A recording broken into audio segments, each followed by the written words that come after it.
I think our discipline is obviously something that's we'll need to look at. To get a red card so early, 2 minutes in the game, obviously you won't win World Cups like that.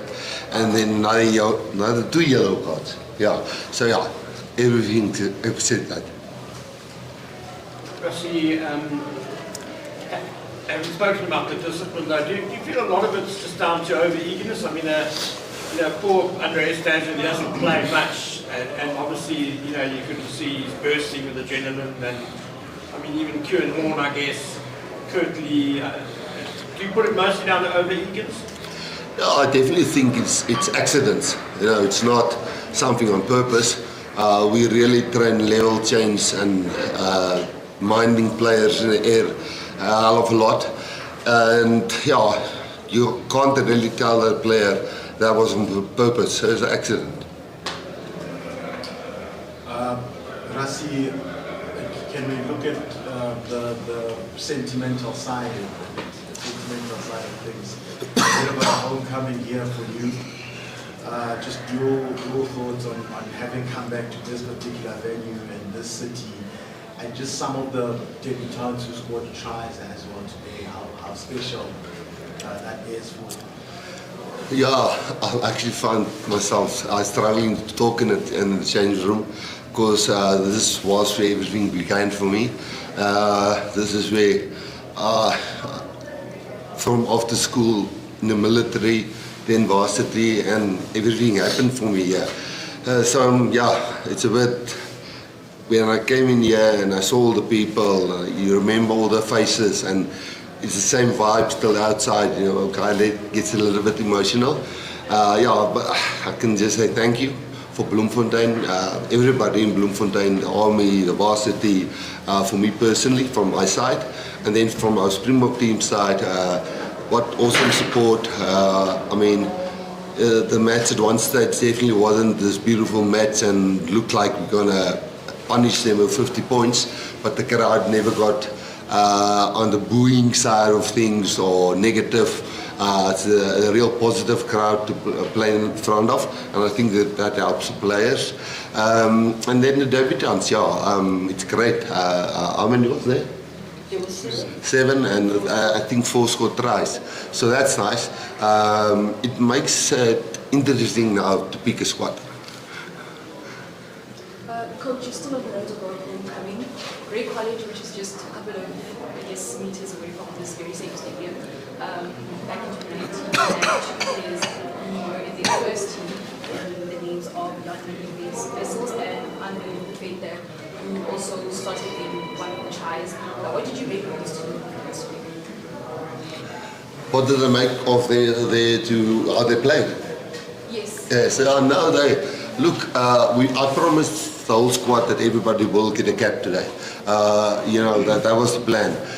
And to have given everybody at least 20 minutes, I think is great. And the way they rewarded us for giving them that chance is unbelievable.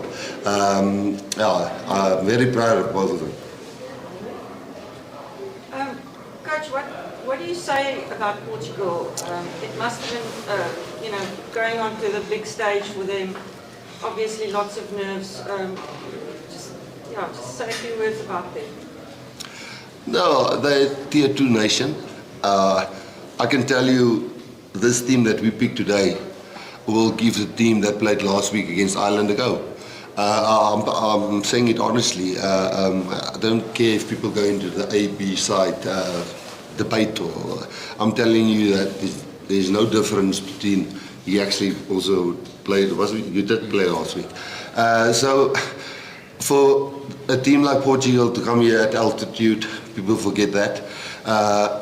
Just the hanging in there.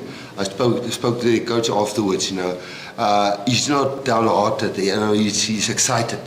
This is what they need, and we're happy to have that. We can blood youngsters against them, but still, it's a tough match.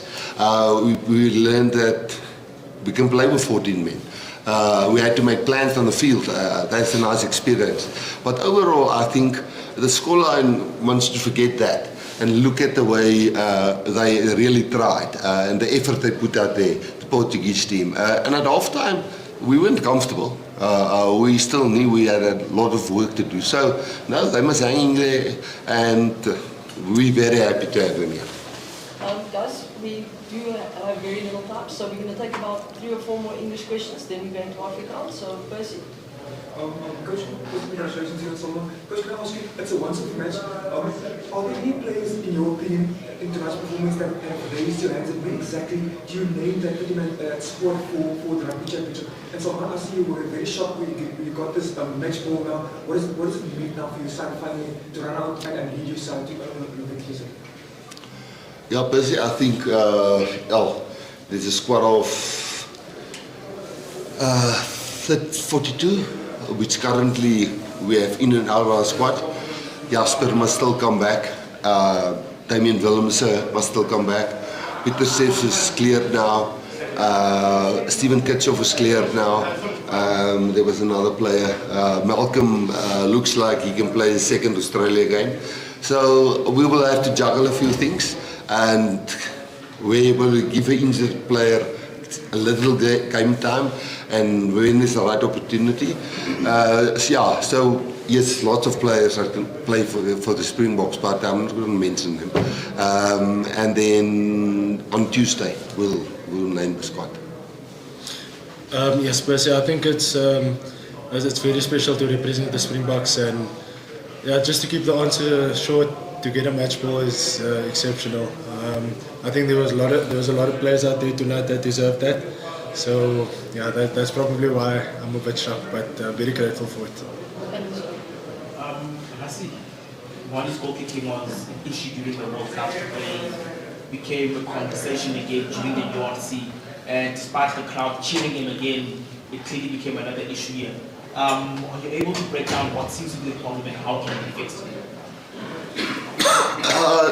You're talking about his kicking? Yeah, I'm not a kicking coach, and Tony's trying to help him, and obviously, I think you go and chat to Nas Botha. There was a spell when his game dipped, and he's going for a dip, but his general play is still good. So it's a tough one to handle, and then Sasha comes up and he slots everything, and he passes well, and he creates tries. I think there's some proper pressure on all the things, Mani, Hanrey, Gaza, and Sasha. Of course, there's some new guys in the team that can do the things, but no, I can't fix his kicking. He will have to. Stian, and then we move to Afrikaans. Rassie, just in terms of, you've now had the 4 tests already. You're going to the Rugby Championship, you know what the challenges are in the Rugby Championship, and you guys are in between game plans, you're transitioning to a new game plan. Was there a number of these guys who maybe pushed the more senior players in this and made you think a bit, or is it still a thing that they've still got a bit of a journey to go? No, definitely some will be slowly integrated, definitely, and some might only tour and play Australia, but then might not play against the All Blacks, and then Argentina at the end. So we've got a plan. Would have been lovely if the Ireland match was also a win. Then the plan was working perfect so far. We've got a plan, and we will definitely slowly introduce you. Salman, can you just give us a sense of just how intense it was out there with the buzz of the crowd and the expectation and everything like that? And were you surprised at all at how competitive Portugal were? Absolutely. I think Portugal showed in the World Cup what a quality side they are, and tonight especially, I think they took us wide, they took us coast to coast. There was stages in the game when we were looking for our breath, and they put us under a lot of pressure. But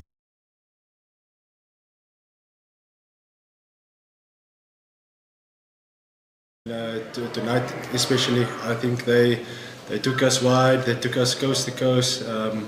There was stages in the game when we were looking for our breath, and they put us under a lot of pressure.